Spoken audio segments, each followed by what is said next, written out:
quite well. Thank you. Yep. And I'm going to actually give you the stage. Welcome, Erica. And so happy to have you here. And I am going to just minimize myself, but I'll be here the whole time. Okay, you can never minimize yourself, really. Okay. Well, in the computer sense, I'm going to go hide in the corner.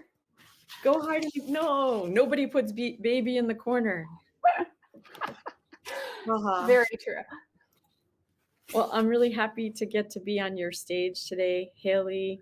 I love what you created with your summit, and it was so fun to tune in. And I still haven't had a chance to catch up on the recordings and the rebroadcast, but there's just so many great speakers. I was so inspired and excited to get to play with you. So I'm really happy to be with you all today. I'm Erika. I'm in the Bay Area. I am in Oakland on Ohlone land. And just recently, I found this website. I was in a trauma training. I've been assisting with trauma trainings for like a decade now with a Hakomi lens. And this website, it's nativeland.ca is the website, I believe, or natives-land.ca. And no matter where you are in US of A, you can look up where you are, what lands that is of the first peoples, the First Nations. And so I had a chance to do that and look up where I'm on. I am on Ohlone land. So it's kind of a fun thing to do to check out. And I could put it here in the chat for you all. And you can check it out, native-land.ca. So anyway, that perspective, I'm a psychotherapist. I'm here in the Bay Area, right? And I'm working with a lot of people who are stressed, who are anxious, who are depressed, who are traumatized by what this year has brought to them. Many of them have really seized the moment. And oh yeah, I see that you put that up on the screen. Cool. It's a really cool site. So but first and foremost, I love when I work with people. I'm just going to share some tips from all the work I've done as a therapist and a licensed marriage and family therapist, and also a New York State licensed massage therapist. I was thinking that right now I could share my tips and tricks for sanity in challenging times, or I like to use this word defragglement. I have actually a page on my website that's called Defragglement, and that's sort of taken from, you remember that show with Muppets that was called Fraggle Rock? That show is from my childhood, and they're always singing about something, those little Muppets, Fraggle Rock. And that term is actually also Fraggle, defraggle. That term comes from actually like a tweaker term, like somebody who might be coming off of some kind of drug, detoxing off of a drug. It's also used with that. So I have this website that and that page I use to support people who are coming back from rattling places. It doesn't have to be like Burning Man. It could be this time. It could be this year, this wild and crazy year we've been having. And so one of my top tricks is, besides figuring out where you are on the earth and honoring to the place you are, it's amazing the perspective, the kind of the brain perspective of noticing where you are on the land, but also just taking a moment to just breathe and to slow down and you can call it meditation, you can call it mindfulness, you can call it paying attention to right now. So I was thinking that we could just kind of do that right now and just see what happens, when you slow down and pay attention to right now. And I'm just going to literally do that with you. If you're watching this, you're tuning in, let's just slow down for a second and let's just see what happens. Okay. So for those of you who've never meditated before, mindfulness before, it's just literally watching your breath go in and out. Like that's all it is. And you can close your eyes or keep them in a soft focus. So many of us are looking at the screens these days, like looking.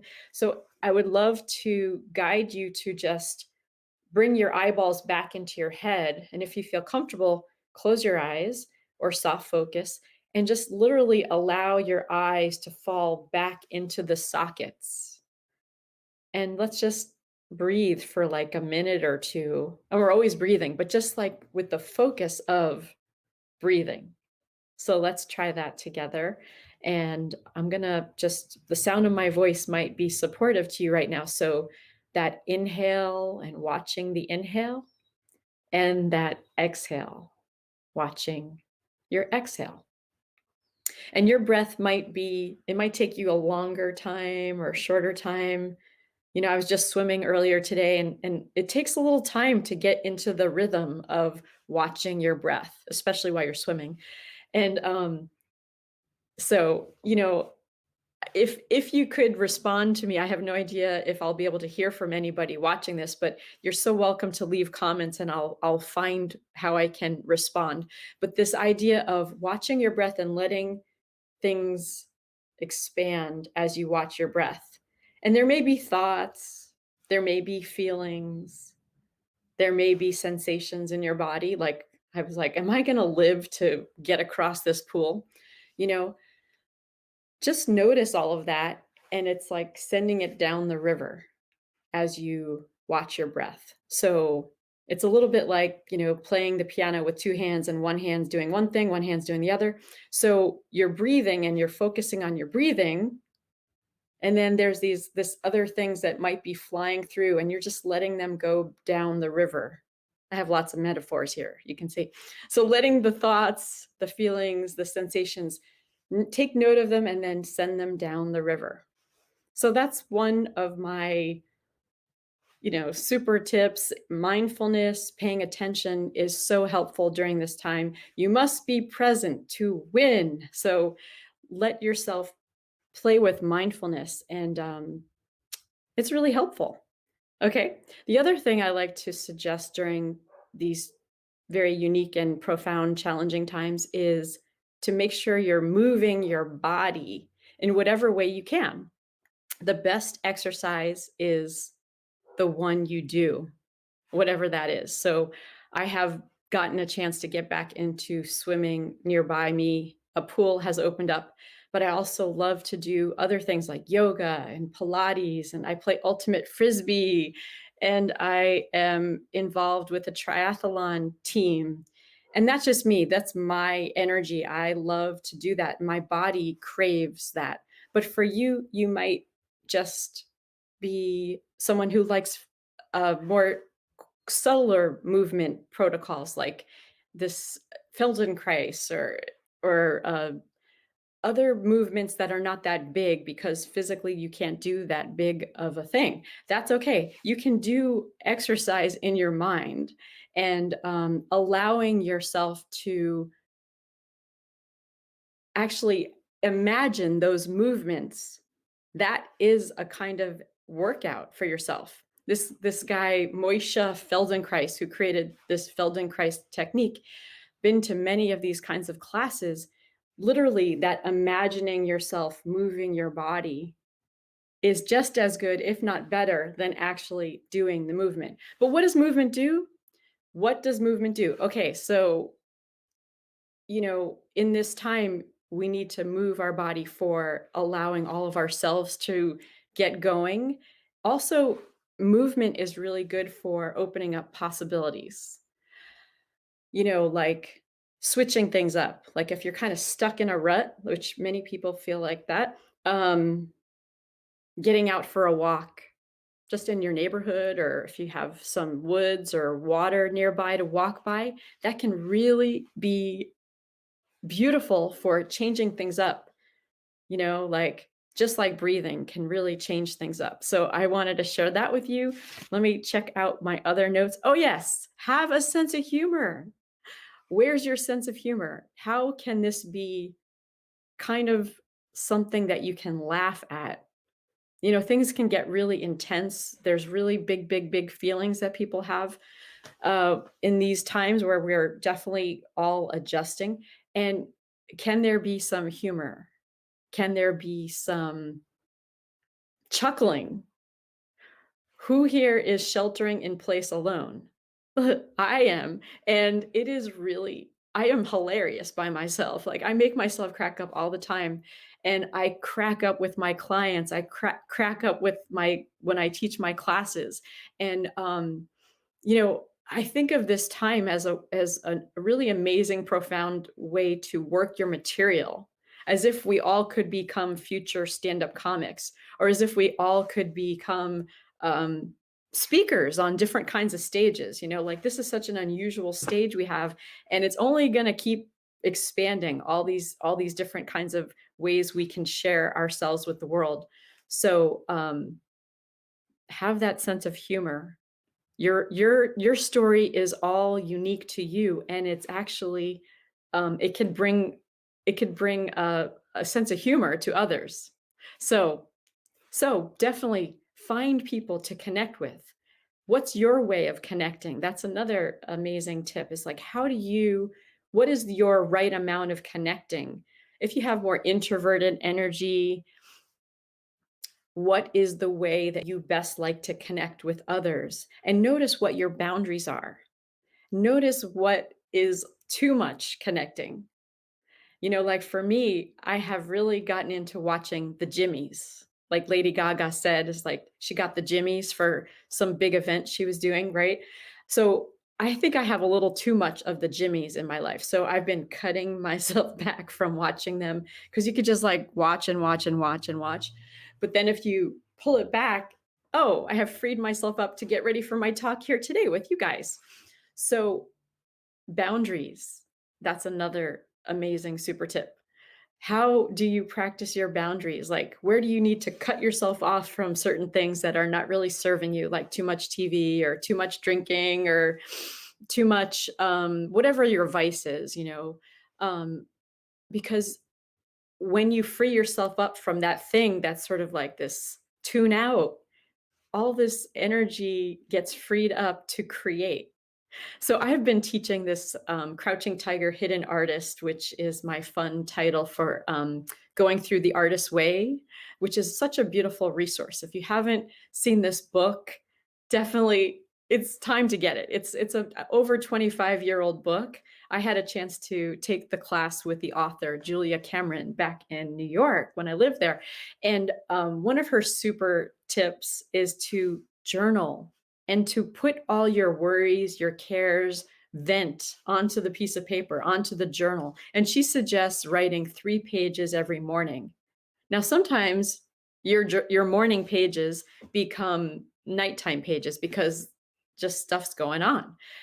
But what I find, or what I found with watching my students blossom in this class and uncover their own inner creator, so many things got percolated. People were giving talks they'd never given talks before. Somebody in my class who was streaming in from Maine, she wrote a little one woman show.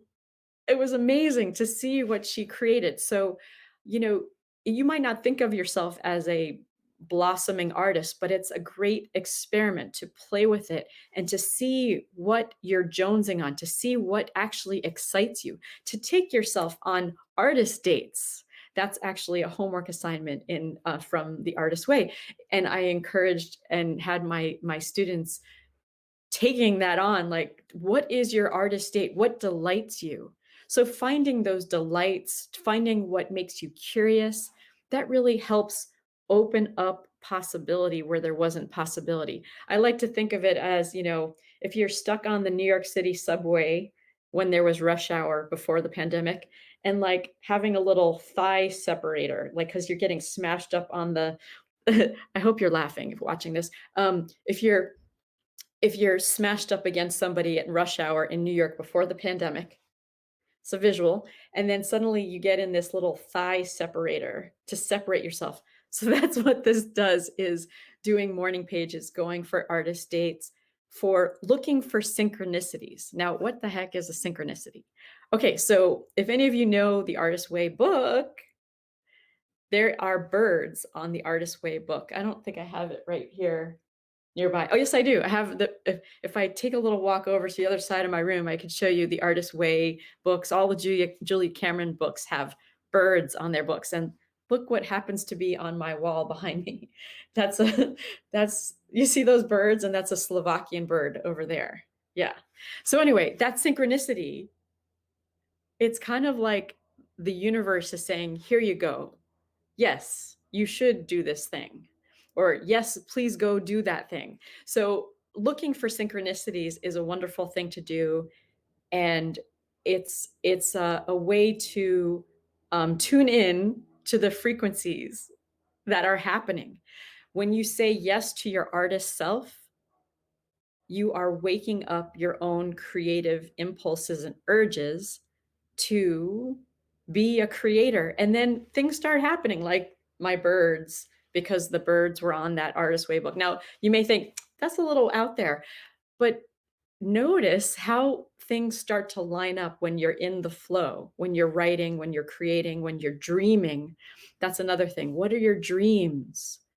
What are your, like, if I only could, if I only could do fill in the blank, For some, it's if I only could play that guitar, if I could only, play that instrument, if I only could write that book. How many of you want to write your book?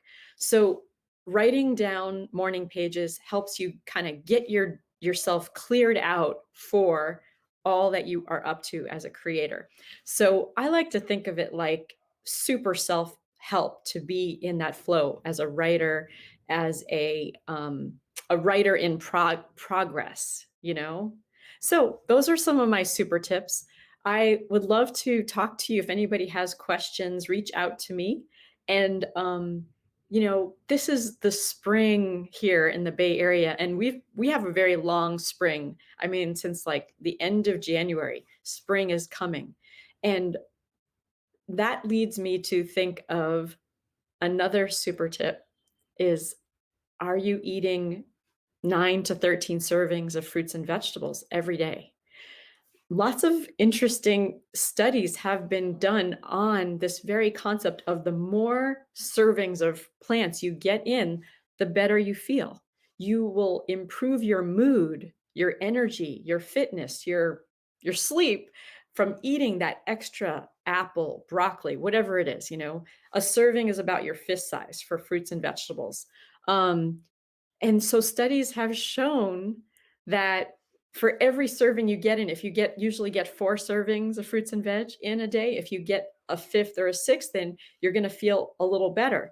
And same thing for that 7th or that 8th serving of fruits and vegetables. So it's a no-brainer. I have this really great tracker. I'll see if I could put in the chat for you all to play with. And literally, you're just going to check off the apples for each serving you get in.